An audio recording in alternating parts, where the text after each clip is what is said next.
C'est la semaine du développement durable des Nations Unies. Et l'éducation est un levier primordial pour construire un monde meilleur. Mais l'essentiel, c'est d'agir ensemble et de regrouper un ensemble des acteurs principaux.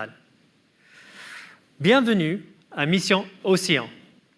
Je suis Dominique Anderson et je suis heureux d'être avec vous aujourd'hui sur ces prochaines 40 minutes pour partager l'ensemble des acteurs qui se sont engagés pour la réussite de cette mission et de ce projet. Aujourd'hui, pourquoi on est là? Chacun de nos partenaires va partager leurs contributions et comment Mission Océan incarne leur vision de l'éducation. Et qui sont ces partenaires? Vous les voyez derrière moi. On travaille avec la Fondation Dassault Systèmes, avec le ministère de l'Éducation nationale, avec l'ONICEP, le réseau Canopé et aussi l'IFRIMER. Justement, en parlant de l'IFRIMER, je vais vous emmener maintenant à la Seine-sur-Mer pour découvrir plus en détail ce super projet Mission Océan.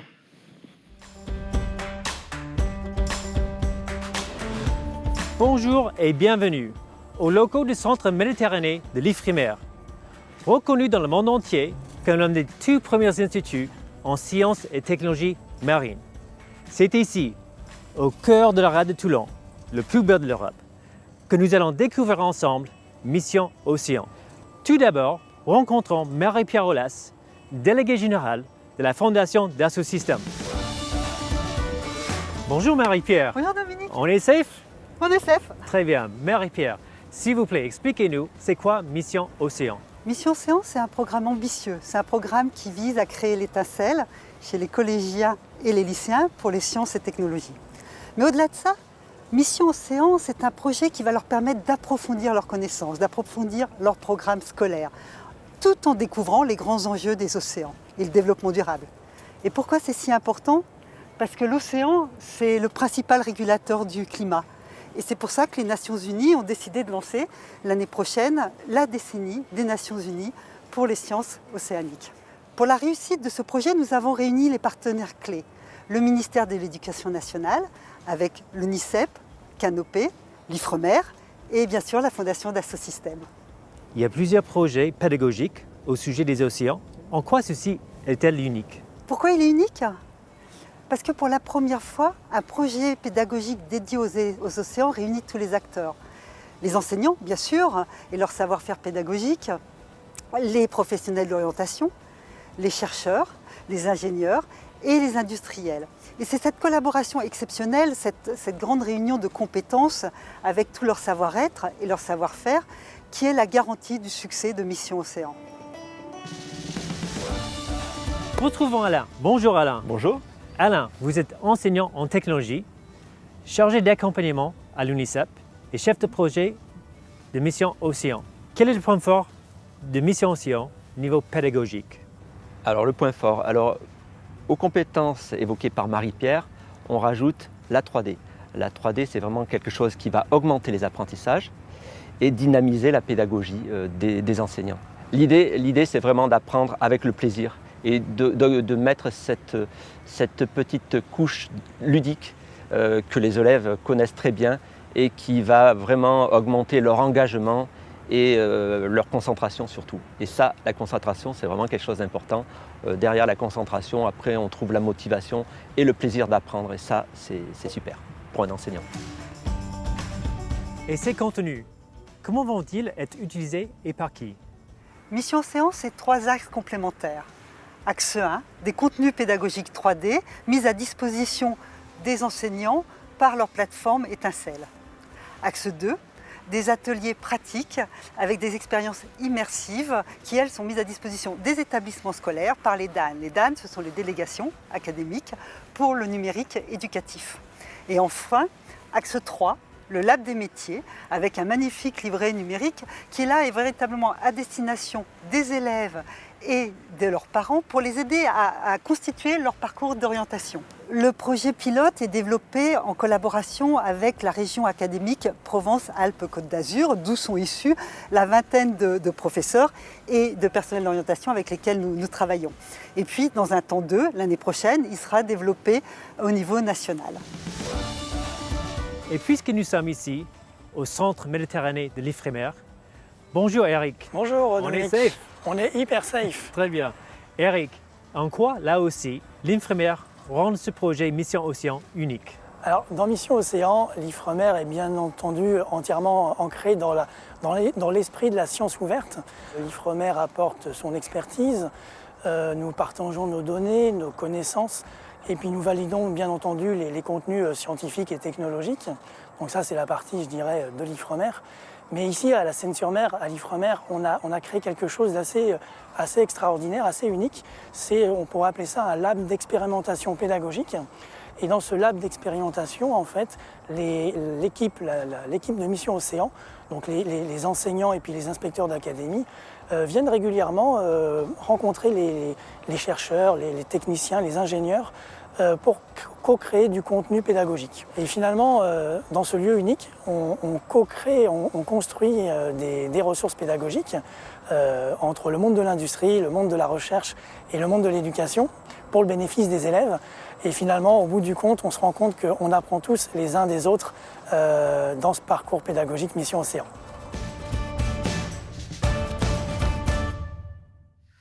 Nous voilà de retour ici sur le campus de Vélizy.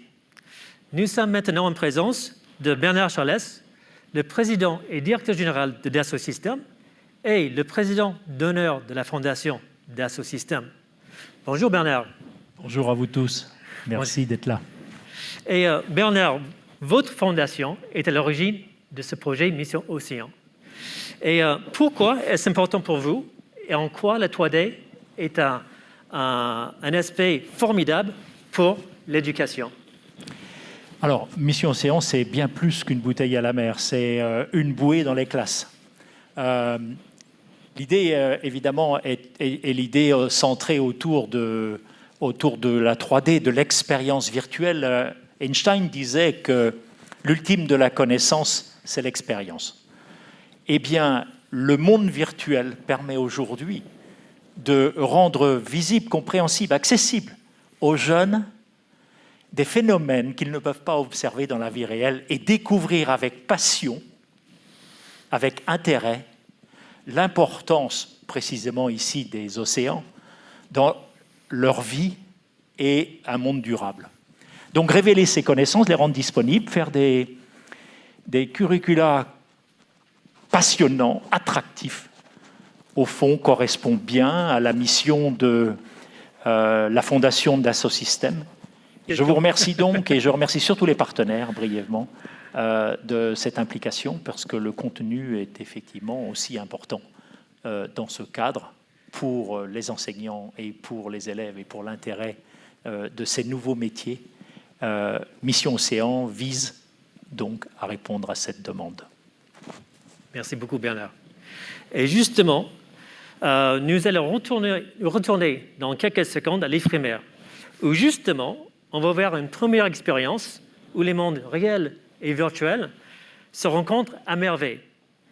Et on va voir qu'il s'agit d'ici d'apprendre comment manipuler un robot d'exploration et comment s'en servir après une mission qu'il a effectuée à peu près de 2000 mètres de profondeur. Voyons cette expérience.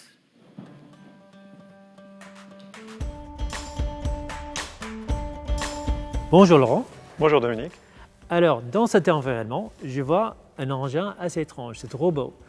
Peux-tu nous expliquer, s'il te plaît, c'est quoi Ariane? Donc Ariane est un robot sous-marin nouvelle génération qui permet d'aller sur les fonds océaniques jusqu'à une profondeur de 2500 mètres. Il est piloté depuis la surface dans un poste de commande sur le navire océanographique sur lequel il est embarqué. Et tout ça au travers d'une fibre optique depuis la surface jusqu'au fond. Cet outil a été développé pour la communauté scientifique de l'Ifremer, mais également pour la communauté scientifique européenne, pour faire de l'étude océanographique, étudier notre planète et essayer de comprendre ces mécanismes pour la préserver. Donc Ariane peut faire des prélèvements sur les fonds marins, donc des prélèvements autant biologiques que géologiques, mais peut faire également de la cartographie haute résolution. Et justement, dans cette démarche très profonde, qu'est-ce qui se passe en particulier avec le panier pivotant? Le panier pivotant, alors le panier pivotant que l'on voit ici permet, lorsque l'on l'ouvre, de prendre des outillages qui ont été mis par avance. Là, dans ce cas précis, ce sont des carottiers que l'on vient prendre avec les bras manipulateurs. Donc les bras manipulateurs permettent d'avoir les mouvements du corps humain. Donc on peut prendre les outillages, faire des carottes et donc ramener des échantillons en surface. D'accord. Et grâce à ça, effectivement, on arrive à comprendre mieux notre environnement autour de nous. Tout à fait, on peut ramener autant d'échantillons que l'on veut pour l'étudier et étudier notre planète pour la conserver. Super, merci beaucoup Laurent. Voyons maintenant comment transférer ces gestes professionnels avec l'aide du monde virtuel aux élèves. Alors dans Mission Océan, nous avons imaginé une expérience en réalité virtuelle qui permet de téléporter les élèves dans le hall des engins sous-marins de l'Ifremer.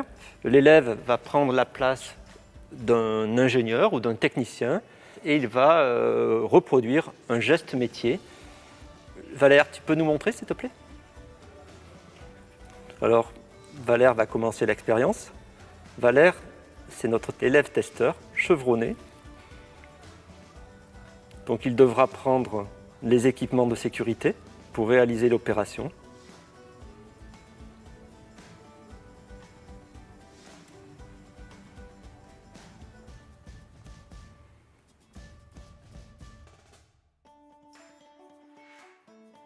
Bien joué. Deuxième étape, prendre le bon outillage.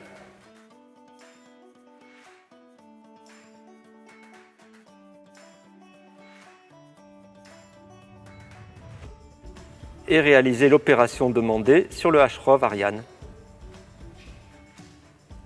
Valère est en train de déverrouiller le panier du H-ROV avec le bon outil.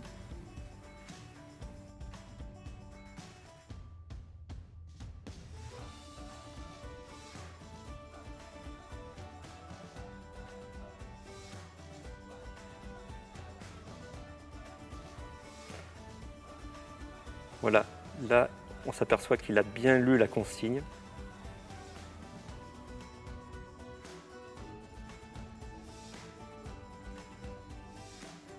Et maintenant, il réalise l'opération demandée. Félicitations Valère, activité réussie. Bon Valère alors, raconte-moi un petit peu ton expérience et les sensations que tu as pu avoir. J'ai vraiment trouvé ça génial, j'avais l'impression d'y être. On voyait plein d'engins de l'Ifremer. Et puis, faut rester concentré, mais si je me trompais, c'était pas grave. Donc c'était vraiment génial. Grâce à la 3D, les élèves et les enseignants vivent une expérience qu'ils ne peuvent pas en vrai et découvrent les gestes professionnels en toute sécurité et surtout sans se mouiller. Voilà. Encore, merci de retour ici sur le campus de Valézy. Bonjour, Monsieur François Houlier. Bonjour. Alors, vous êtes le président et directeur général de l'Ifremer, là où on était il y a juste 2 secondes. Et aussi, vous êtes également auteur du rapport sur les sciences participatives en France.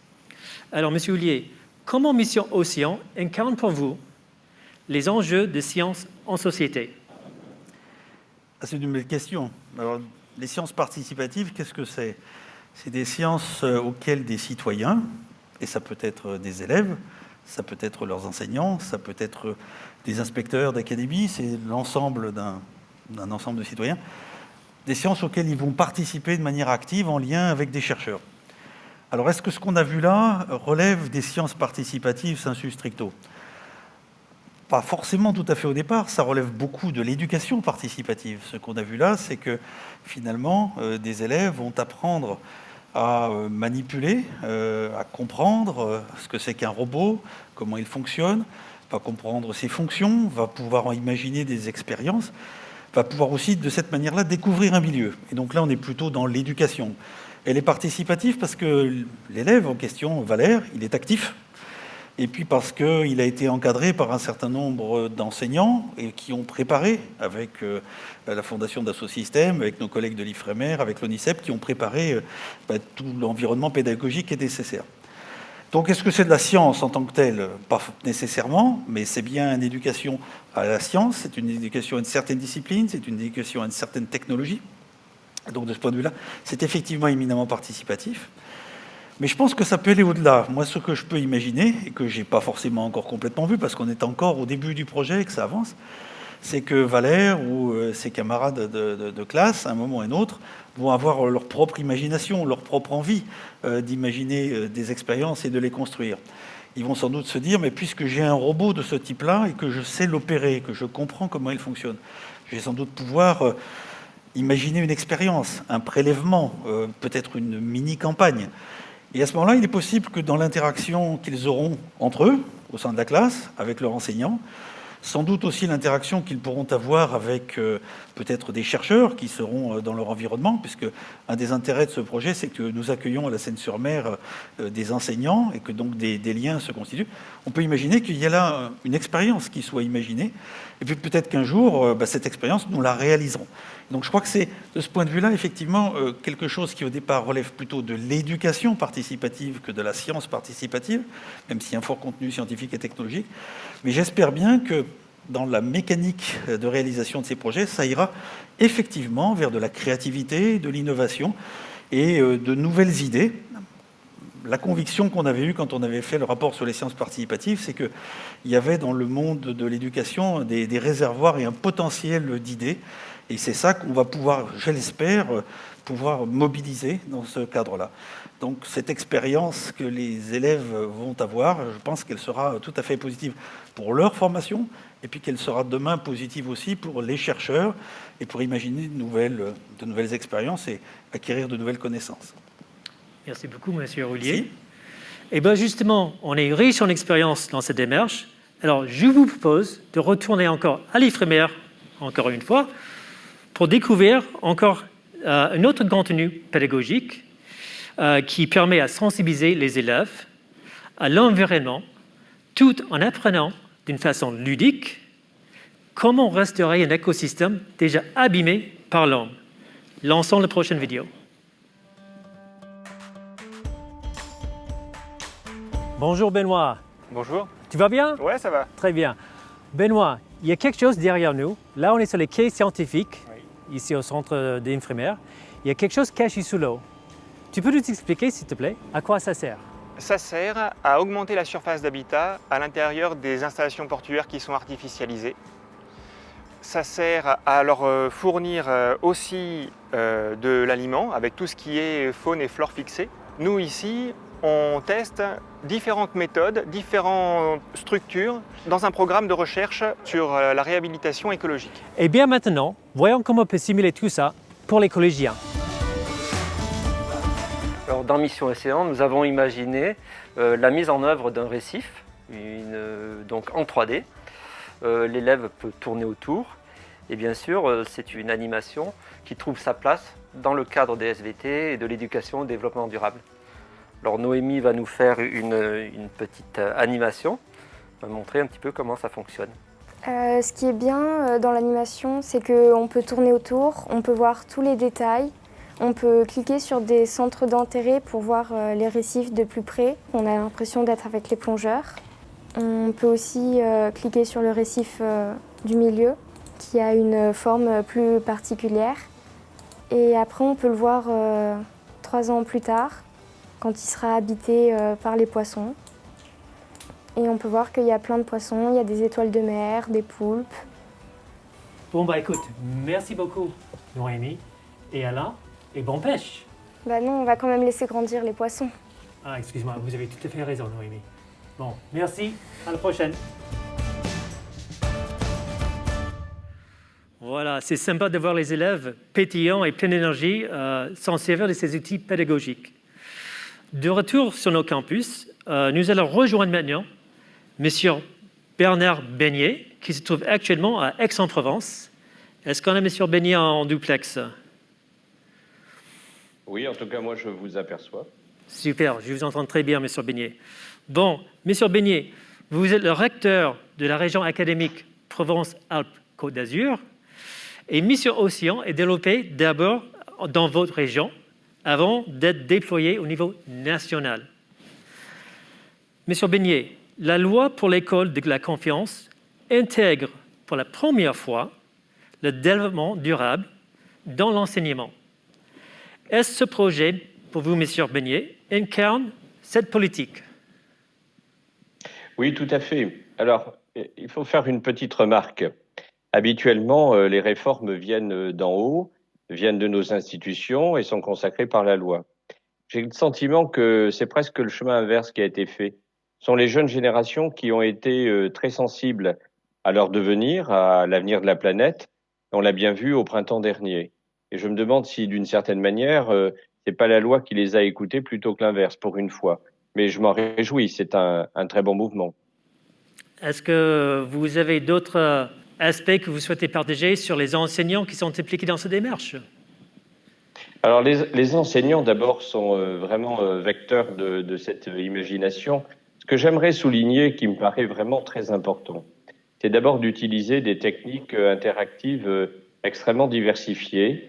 Et ces techniques, les élèves les possèdent très naturellement. Il faut vraiment que ça intègre particulièrement l'acte éducatif aujourd'hui. Puis il y a un autre aspect, c'est l'aspect ludique. C'est pas nouveau. La pédagogie la plus ancienne passe toujours par le jeu. Il y a d'ailleurs aujourd'hui des mouvements alternatifs de pédagogie, dans le premier degré en particulier, qui y sont très sensibles. Et parfois, si nos élèves décrochent, c'est que tout simplement, ils s'ennuient en classe. Ils s'ennuient d'ailleurs de manière anormale, puisque les programmes sont très intéressants.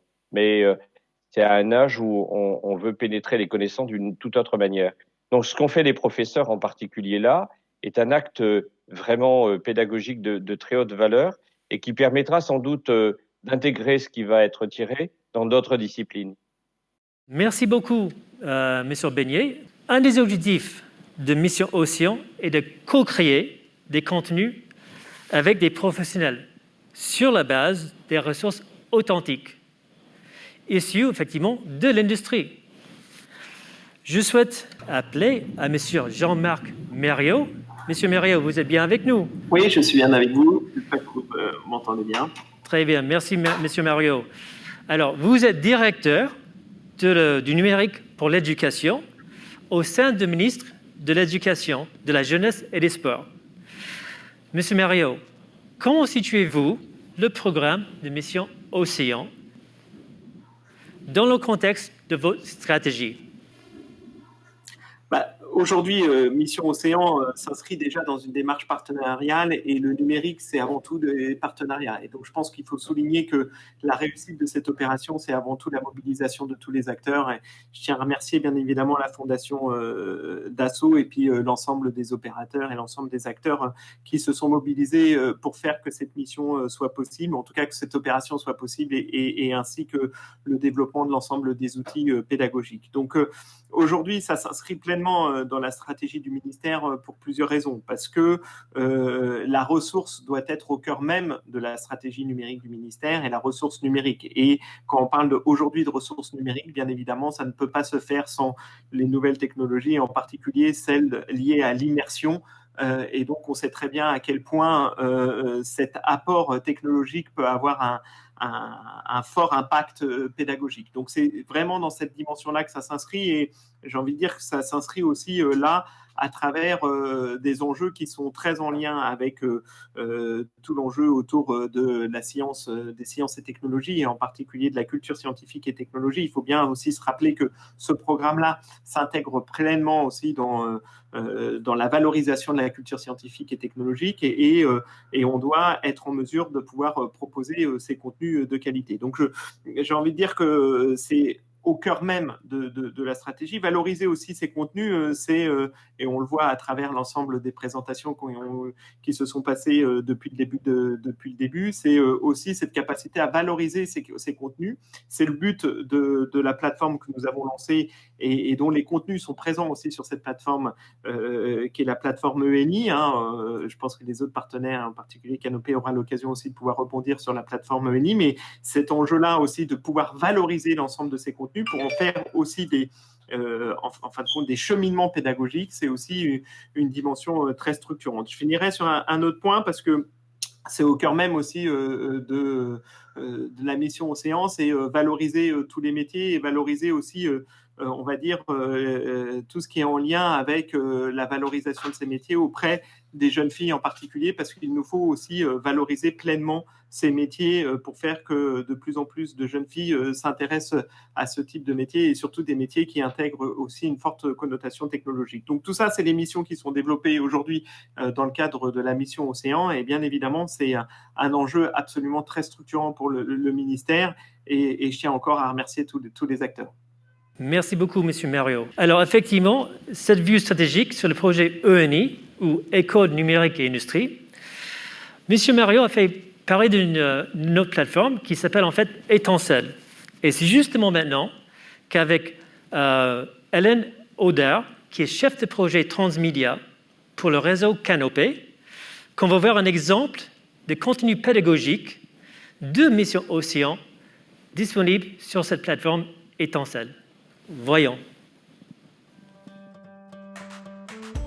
Mission Océan, c'est un projet conçu par la Fondation d'Assosystème, le ministère de l'Éducation nationale, de la jeunesse et des sports, l'ONICEP, Réseau Canopé et l'Ifremer, avec pour objectif de permettre aux collégiens et aux lycéens d'approfondir leurs connaissances et d'être sensibilisés aux grands enjeux des océans, cela grâce aux technologies et au monde virtuel. Étincelle est une plateforme de ressources numériques et de scénarios pédagogiques. Elle est ouverte à tous les enseignants de toutes les disciplines et à tous les élèves. Et la particularité, c'est qu'elle est basée sur des situations industrielles authentiques. Elle est opérée par Réseau Canopé, en étroite collaboration avec la Direction du numérique pour l'éducation. Et elle a pour objectif de rapprocher l'école et l'industrie, de permettre aux élèves de découvrir les métiers de l'industrie et de les préparer ainsi à être les citoyens et les professionnels de demain. Au sein du projet Mission Océan, donc, Étincelle met à disposition de nombreuses ressources coproduites avec les partenaires industriels et scientifiques et les scénarios pédagogiques associés. Et c'est ce que nous allons explorer maintenant en allant voir quelques-unes des ressources proposées par l'Ifremer autour de son robot hybride Ariane. Donc pour commencer, les enseignants et les élèves peuvent accéder au modèle 3D du robot dans différents formats et notamment dans une visionneuse e-drawing, ce qui va leur permettre de manipuler eux-mêmes le modèle 3D. Pour mettre cet apprentissage en contexte, les élèves vont pouvoir aussi visionner une vidéo qui montre les premières plongées du HROV, les différents tests effectués par les équipes de l'Ifremer pour analyser le comportement de l'engin. Et comme dans Étincelle, le principe est que les élèves aient accès à des documents industriels authentiques, ici, ils vont pouvoir également consulter un dossier d'ingénierie réalisé par l'Ifremer qui donne toutes les spécifications du robot. Alors, toutes ces ressources, elles sont accessibles directement par les élèves, par les enseignants, mais elles sont aussi exploitées et mises en lien dans un scénario pédagogique, mais modulable. Et pour le HROV, on propose par exemple une séance en technologie pour le cycle 4, donc au collège. Alors, qu'est-ce que les élèves vont faire dans cette séance? Ils vont d'abord se familiariser avec les fonctionnalités de la visionneuse 3D. Ensuite, ils doivent s'appuyer sur la maquette numérique du robot pour expliquer le fonctionnement d'une partie technique de l'engin sous-marin.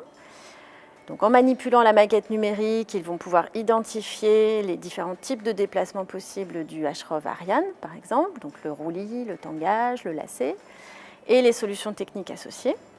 Et enfin, toujours grâce aux fonctionnalités de la visionneuse, ils vont pouvoir masquer, démonter virtuellement certains éléments du HROV Ariane et isoler finalement le système de propulsion principal, puisque c'est ce que leur enseignant leur demande.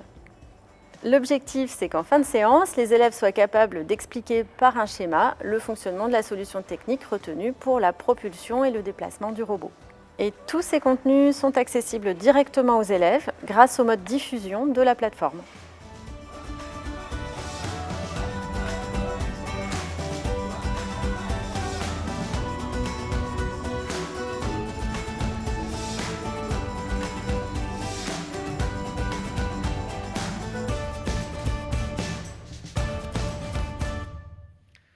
le 3D entre les mains des étudiants, je trouve ça génial. J'aurais bien aimé moi-même d'avoir ça il y a des années. Maintenant, on va retrouver en duplex Marie-Caroline Missire, qui est la directrice générale du réseau Canopé. Vous êtes là, Madame Missire? Absolument, je vous entends parfaitement. Super, nous aussi. Alors, le réseau Canopé produit des contenus à partir des ressources authentiques de monde industriel. À quelle discipline s'adressent ces premiers contenus de Mission Océan? Bien, avant de vous répondre, si vous me le permettez, même si je ne suis pas en 3D, mais bien présente parmi vous malgré voilà, cette distance aujourd'hui, je voulais déjà commencer par remercier tous nos partenaires, la Fondation d'Assosystèmes, l'Ifremer, le ministère, l'ONICEP et puis l'inspection générale également. Et vraiment vous dire que j'aurais beaucoup aimé être parmi vous physiquement, mais voilà, ces moyens dont nous bénéficions aujourd'hui me permettent de répondre à vos questions. Alors, je reviens à votre question. Les disciplines qui sont représentées sur l'ensemble de ces ressources sont les mathématiques, par exemple, la SVT, l'histoire, la géographie, la physique-chimie, la technologie pour le cycle 4, essentiellement. Est-ce que vous aimeriez ajouter, Madame Missire, d'autres aspects de ces contenus? Si vous me laissez la parole, je la prends. Bien évidemment, non, je pense que ce projet, tous les différents intervenants l'ont bien souligné, mais je l'ajoute de mon point de vue, a une très grande exemplarité à 3 niveaux. D'abord sur le plan partenarial, parce qu'il illustre parfaitement une bonne collaboration entre les acteurs avec des résultats très concrets, directement utilisables en classe. Sur le plan aussi de l'ambition qu'il porte et du sens au service de la protection de l'environnement et de l'éducation à la protection de l'environnement, et puis sur le plan de l'innovation technologique et scientifique qu'il incarne. Et ce que je retiens aussi aujourd'hui, et ce que je voulais vous dire, c'est qu'il a pu aussi mettre en évidence tout le savoir-faire que l'on peut mettre au service, nous, au sein de Réseau Canopé, d'un projet partenarial de ce type. C'est-à-dire le travail en équipe. Évidemment, dans notre savoir-faire, il y a cette capacité à mettre en lien ces différents partenaires, publics et privés, l'ingénierie et la scénarisation pédagogique avec tous ces ressources numériques, ces scénarios pédagogiques clés en main que vous allez retrouver sur la plateforme, la création de contenus pédagogiques de grande qualité, et puis ce qu'on appelle la médiation, c'est-à-dire la capacité à faire réseau, à mettre en réseau, avec l'implication de notre réseau sur le territoire et notamment de la direction territoriale de PACA, en lien étroit avec le rectorat de région académique et le recteur Beignet et ses équipes, et puis une animation aussi dans nos ateliers qui sont présents dans tous les départements. Et donc, autour de la plateforme Étincelle que vous avez citée, qu'a évoqué aussi le directeur du numérique pour l'éducation, Jean-Marc Mériot, vous avez donc la mise à disposition de ces contenus pédagogiques de grande qualité pour la formation des enseignants. Et vous avez des ressources, des scénarios clés en main pour atteindre cet impact final qui est voilà, la mise à disposition à travers la formation de ressources et puis pour alimenter des séquences pédagogiques dédiées. Et puis moi, je suis très émue quand je vois les films que vous nous avez projetés, de voir voilà, cette transmission de l'enseignant, de ses experts, de l'ONICEP, de Canopé, et puis de voir dans les visages des jeunes qui utilisent ces technologies, qui utilisent ces ressources, un appétit de savoir, un plaisir à utiliser ces ressources. Et je crois que c'est ça que l'on recherche avec l'ensemble des partenaires qui ont contribué à ce projet. Donc je suis particulièrement heureuse d'être avec vous aujourd'hui. Et puis je voulais aussi remercier très sincèrement les équipes de Canopé qui ont fait un très grand travail autour de ce projet Mission Océan. Voilà, merci à toutes. Merci à vous, Marie-Caroline Missire. Merci beaucoup. Et justement, comme ce savoir-faire et comme l'éducation doit aller de pair avec une bonne orientation, on a maintenant ici sur Valézy, on va accueillir Madame Frédérique Alexandre Bailly. Bienvenue. Bonjour. Alors, bonjour à tous. Madame Alexandre Bailly est directrice générale de l'ONICEP. Et justement, Madame Alexandre Bailly, excusez-moi, comment Mission Océan peut contribuer à créer des vocations pour des métiers de sciences et technologies à travers des outils de l'ONICEP. Et vous avez vu tout à l'heure Alain Liotier, qui est professeur, mais qui est chargé de mission à plein temps sur Mission Océan pour le compte de l'ONICEP. Et le travail que M. Liotier est en train de faire avec les élèves est un travail qui est au cœur de ce qu'on essaye de faire sur l'orientation. Vous avez là des jeunes qui se soucient avant de leur propre avenir, de celui de la planète. Et on sait que c'est un élément de motivation très très fort pour la jeunesse d'aujourd'hui. Et donc l'idée est qu'en les engageant sur la compréhension de ce qui peut sauver les océans, de ce qui peut permettre de mieux les connaître et puis de les préserver, ils sont très très sensibles à la question de la pollution par exemple des océans, on va les engager non seulement dans un travail de formation dans lequel ils vont apprendre probablement plus facilement, avec plus d'intérêt, les différentes disciplines que Marie-Caroline Missire a citées tout à l'heure, mais aussi en s'engageant, découvrir les différentes compétences qui sont les leurs, et puis avoir envie d'aller plus loin et de creuser. Alors, tout à l'heure, le directeur pour le numérique éducatif, Jean-Marc Mériot, parlait de l'importance qu'il y a à encourager les filles à aller vers ces carrières-là. Vous voyez que ce sont des projets qui se mènent en classe, qui sont des projets qui se mènent en groupe, et qu'il n'y a pas de différence entre les filles et les garçons, alors qu'on aurait pu imaginer que sur de la réalité virtuelle, les filles se sentent moins encouragées à aller vers ça.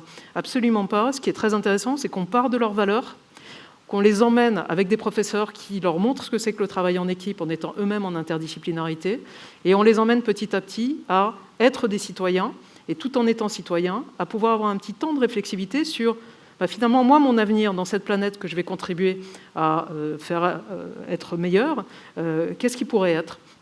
Et là, on arrive sur un vrai travail de construction de soi. On a coutume d'appeler ça à l'ONICEP le savoir devenir. Et donc, on a vraiment les 4 composantes de la compétence. Ils acquièrent des savoirs, ils acquièrent des savoir-faire. Vous avez vu cette acquisition de gestes professionnels à travers la réalité virtuelle.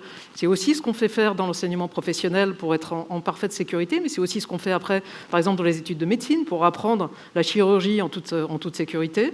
Et puis après, c'est plus seulement pour apprendre, c'est aussi pour pratiquer. Et derrière ces savoir-faire, ils vont acquérir les savoir-être, parce qu'ils apprennent à respecter, par exemple, la sécurité, les instruments de recherche auxquels ils sont confrontés. Et puis la dernière compétence, c'est celle du savoir-devenir, où petit à petit, ils se mettent à réfléchir à qu'est-ce qu'il faut apprendre de plus pour pouvoir continuer dans la voie qui commence à m'intéresser. Alors, on a commencé au collège. Derrière ce travail pour ces collégiens en 4e et en 3e, il y a la constitution d'un portfolio de compétences qui va être consigné dans Folios, qui est notre outil de gestion des compétences des élèves. Et puis, ils vont pouvoir continuer au lycée, que ce soit au lycée général et technologique sur les carrières plus scientifiques et technologiques, mais aussi au lycée professionnel. Et je pense que la mission Océan, elle aura beaucoup d'avenir sur les campus des métiers et des qualifications pour bien montrer le lien qui existe entre la recherche, la technologie et les métiers de demain. Super. Merci beaucoup à Mme Alexandre Bailly. Et justement, pour illustrer parfaitement cet usage des outils de l'ONICEP, on va lancer encore une toute dernière vidéo pour voir l'usage avec les étudiants eux-mêmes. Voyons la vidéo.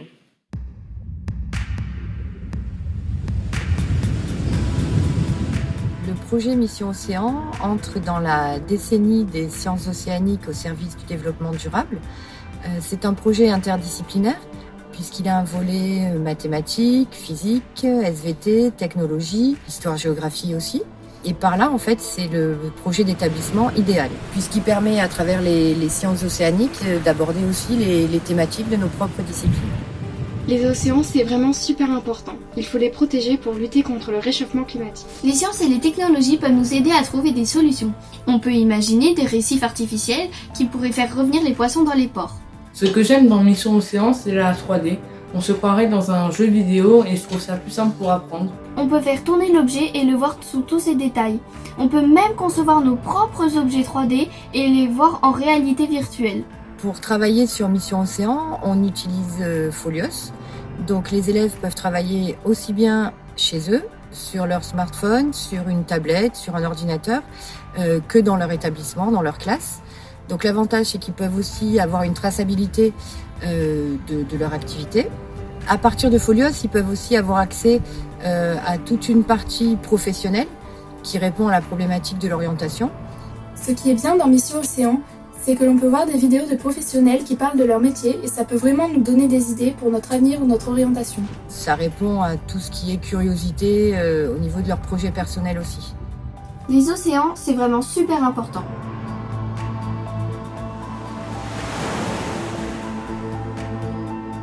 Ensemble pour les océans. Ensemble pour les océans.